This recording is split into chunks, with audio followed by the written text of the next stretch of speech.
نقصانات تو اب اتنے ہو گئے ہیں کہ اب نقصان ہی نہیں رہا۔ ظلم اور جبر کے خلاف خاموش رہنا یا معتدل مزاج رہنا یہ بھی ایک جرم ہے۔ صرف جابر کے خلاف، ظالم کے خلاف اور طاقتور کے خلاف جو ہے آپ کو ہماری آواز میں گنگرج سنائی دے گی۔ آپ شریف آدمی کو دیکھیں، اس کے ساتھ جب بھی ہم کلام ہوتے ہیں ہماری نظریں ان کے پاؤں پہ ہوتی ہے۔ آج بھی الیکشن کمیشن میں فارم 47 کی بازگشت سنائی دی، جب ابھی ہم رانا صاحب میرے ساتھ کھڑے ہیں، NA 141 پی ٹی آئی کے کینڈیڈیٹ تھے سائے وال سے، اور یہ NA 141 سے فارم 45 پہ جیتے تھے، تاہم فارم 47 پہ ان کی لیڈ جو تھی 7,500 اس کو ختم کیا گیا، اور مخالف امیدوار جو ہیں PMLN کے ان کو جتوایا گیا۔ آج ہماری نالش پہ سماعت تھی، دوسری سائٹ کی وکیل نے مہلت طلب کی ہے۔ آج کی ایک اہم خبر میں آپ کو دیتا ہوں۔ اسلام آباد ہائی کورٹ میں بانی چیئرمین PTI عمران خان صاحب کی طرف سے میں نے اڈیالہ جیل کے سپرڈنٹ کے خلاف توہین عدالت کی درخواست آج دائر کی تھی، جو کہ اس میں آج سماعت ہوئی۔ 10 ایام قبل اسلام آباد ہائی کورٹ کے جج صاحب محترم سردار اعجاز اسحاق خان نے یہ حکم جاری کیا تھا کہ عمران خان کے ساتھ جب بھی ان کی قانونی ٹیم کی ملاقات ہوگی تو جیل حکام کی طرف سے کوئی بھی 2 نازل شدہ فرشتے جو ان کے 2 محتاط اہلکار ہوتے ہیں، ایک ہماری جانب بیٹھ جاتا ہے، ایک خان صاحب کی جانب، اور ہماری تمام گفتگو وہ سماعت یا سنتا ہے۔ دوسرا، ہم نے یہ عذر اٹھایا تھا کہ ہمیں کوئی کاغذات ان کے پاس لے جانے نہیں دیے جاتے، اور جو بھی کاغذات ہم لے جاتے ہیں وہ ہم سے زبردستی لیے جاتے ہیں، ان کو سکین اور کاپیاں کر کے بعض اوقات لوٹا دیے جاتے ہیں، بعض اوقات لوٹائے بھی نہیں جاتے۔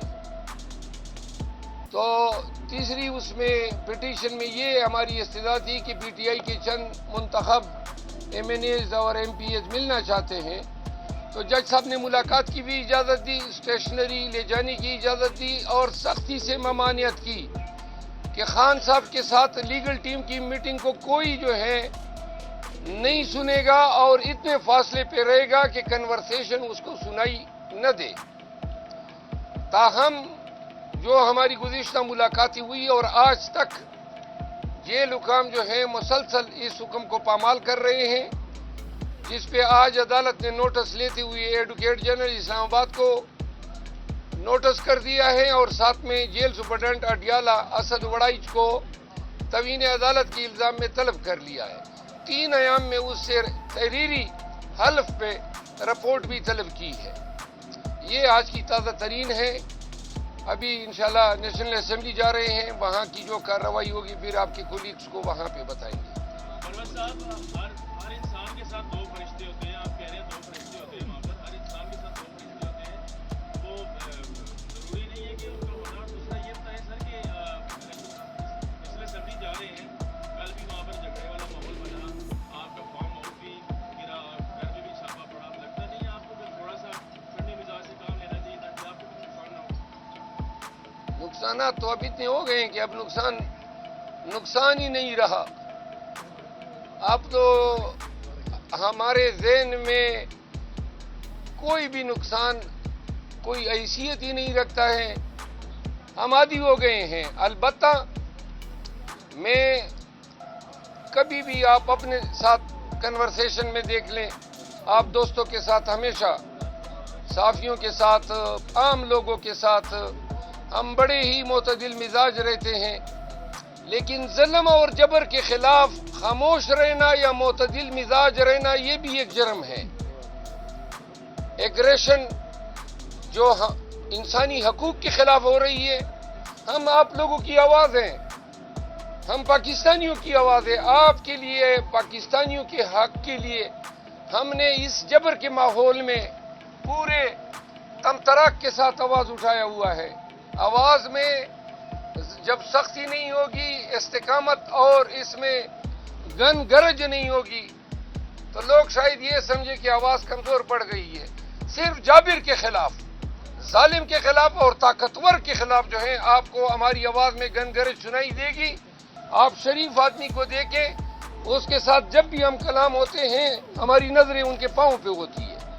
مروت صاحب، کل جب عمر ایوب کی تقریر چل رہی تھی اور آپ سفارتی تعلقات نبھا رہے تھے بلاول بھٹو زرداری اور پرویز اشرف صاحب کے ساتھ، ایک تاثر یہ اس وقت دیا جا رہا ہے کہ شیر افضل مروت صاحب قیادت کی بات کو نہیں سنتے. کیا کمنٹ کریں گے؟ قیادت کی کیا بات ہے جو میں نہیں سنتا ہوں؟ کون سی مطلب میں نے خلاف ورزی کی ہے اس پہ روشنی ڈالیں. سفارتی تعلقات کا میں جواب علیحدہ دیتا ہوں. آپ کون سی بات کہہ رہے ہیں کہ میں نہیں سنتا ہوں، یا آپ الزام تراشی کر رہے ہیں؟ میں نہیں کر رہا سر، وہ کدھر گئے شوکاز؟ اب تو نہیں جاری کریں گے. عوام کے مسائل کو آپ اسمبلی میں حل کریں گے یا رفتے آپ احتجاج کریں گے؟ نہیں، اسمبلی میں تو مسائل حل نہیں ہوتے ہیں. اسمبلی میں تو مسائل پیدا ہوتے ہیں.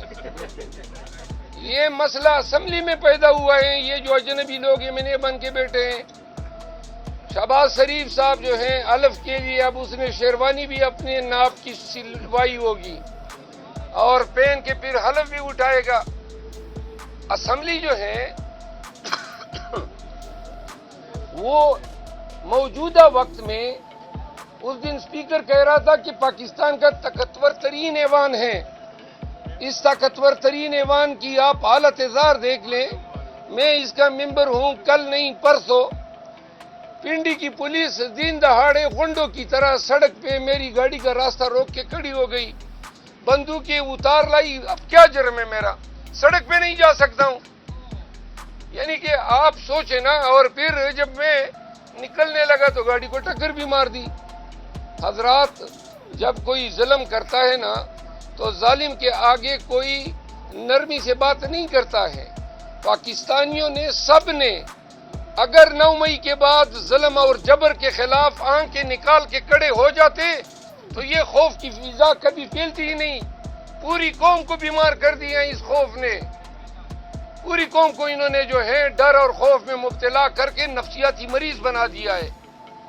ہمارا فرض ہے، آپ کا فرض ہے کہ ہم اپنے بیانات سے، اپنے اقتباسات سے، کوٹیشن سے، اشعار سے قوم کی سائیکولوجیکل تھراپی کریں. یقین کریں ان کو سالوں لگیں گے اس خوف کی فضا سے نکلنے میں. آپ نے سفارتی تعلقات کی بات کی.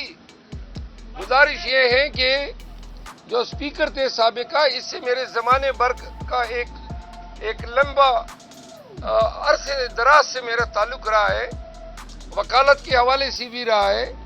ان کے ساتھ سلام کلام کیا. ایک طرف آپ کہتے ہیں ہر وقت لڑتے ہو، جب میں کسی سے سلام کلام کرتا ہوں پھر اس پہ بھی آپ کو اعتراض ہو گیا. جب اس سے سلام کلام کیا تو ساتھ میں بلاول بھٹو زرداری صاحب بیٹھے ہوئے تھے، تو ان کے ہی ایما پہ میں نے ان کے ساتھ سلام کلام کیا. اگر میں نے کوئی غلط کام کیا ہو تو میں معذرت مانگ لوں گا. مہربانی کرو نا، یا مجھے سنے نا، جینے نہ دو. میں عرض کرتا ہوں نا، آپ نے وہ عطا تارڑ کے وہ نعرے سنے کل اسمبلی میں، جو غلیظ زبان نعروں میں وہ استعمال کر رہا تھا اور پھر آ کے ہمارے سامنے اس طرح اڑنچو اڑنچو ہو رہا تھا.